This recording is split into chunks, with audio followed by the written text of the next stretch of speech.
Just kind of continuing on with the string of thoughts I'd had about Yu Yu Hakusho recently from rewatching it a bit. I kind of had this one little idea I've heard kind of discussed before. I have heard people often talk about the last arc of Hakusho and if they would have preferred to see a big demon war, and some people kind of enjoyed how it was, and I think that maybe that subversion is kind of something we'd see in other things like Hunter x Hunter, about how Tagashi kind of takes shonen tropes and formulas and doesn't really go the way you think he would. So the way that, it kind of resolves with the tournament and kind of with a slightly different direction is something that you don't typically see in a series like this, which is one reason why I think Hakusho it was quite unique and well written, and certainly stands out in comparison to a lot of other shonen battle series. But I actually never really had a big problem with Hakusho's ending. And I know there is one little random thought I had, and I was kind of curious what other people thought. And I'm probably in the minority about this because I understand that a lot of shows like this, clearly have certain characters leaning into certain tropes and they fulfill certain functions. And it's pretty much typically about the main hero, maybe the other anti hero rival, and they're the most powerful and they usually get a lot of the spotlight.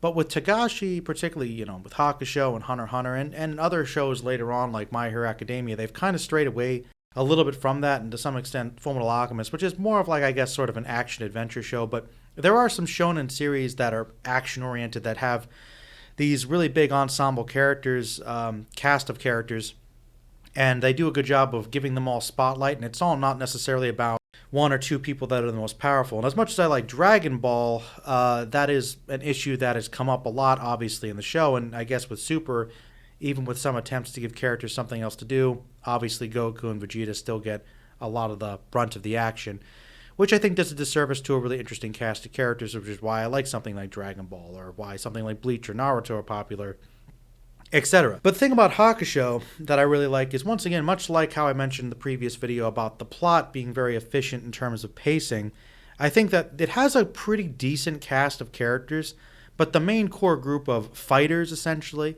of course, you got Yusuke, Hiei, Kurama, and Kuwabara.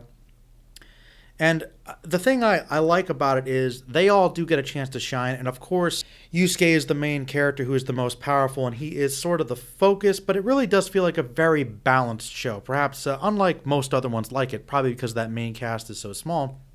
But leading into Chapter Black, I have a bit of a gripe with it because I think that Hakusho is a very smart show. It does well within its genre, and it doesn't lay into too many of the tropes. Like, it has all of them, but it kind of pushes them to their limit and kind of plays with them a bit, and there certainly could be other things I want to talk to about that in regards to that.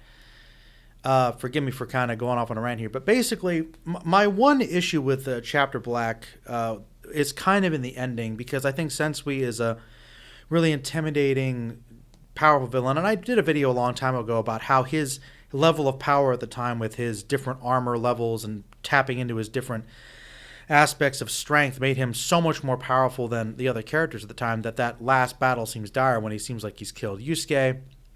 And I talked about this years ago, about how Yusuke basically gets that, he summons the ancient demon ancestor to give him that big boost, and he just, completely overpowers Sensui, and then it becomes like this thing where he saves the day coming out of nowhere. But it's so unbalanced that there's really no threat. And I think that they could have certainly balanced that fight out more, and maybe they could have dragged that one out a little more so that it wasn't like he's automatically... It's almost like with Goku turning Super Saiyan and beating Frieza.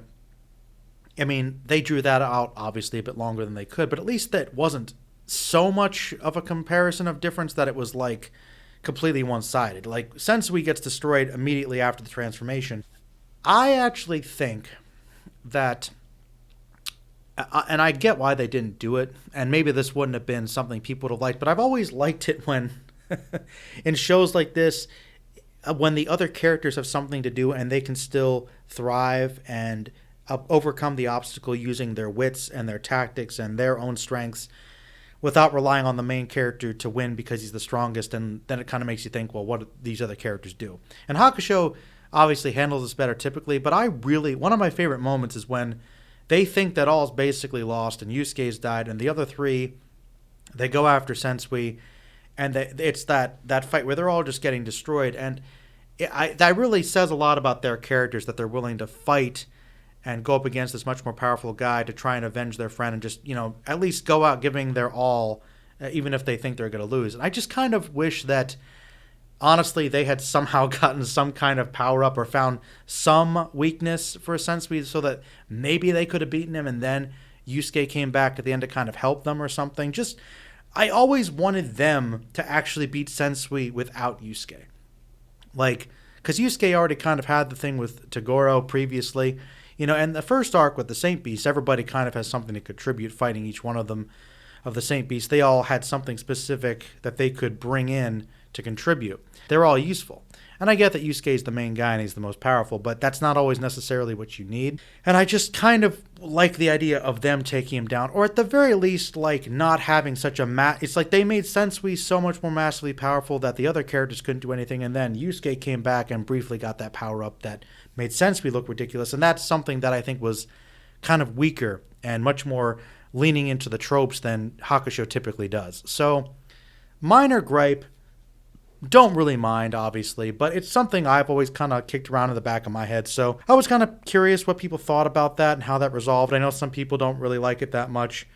Other people might not care and think it's cool because obviously it's probably a highly viewed scene and it's cool action. I get it. It's fine. I like it too. But I kind of like it when we play around with the tropes and we don't always have to rely on one character that always gets the power-ups, because Hakusho does that a bit, but not to the same extent as a lot of other shows do. So I know that other series have balanced it out a bit more, but just one of those little things that kind of annoyed me a little bit about Hakusho. But anyway, that's my little rant about that. Kind of wanted to get that out because I've had Hakusho on the brain lately. Let me know your thoughts below. Subscribe if you haven't already. You know the drill. All right, everybody, take care and stay magical.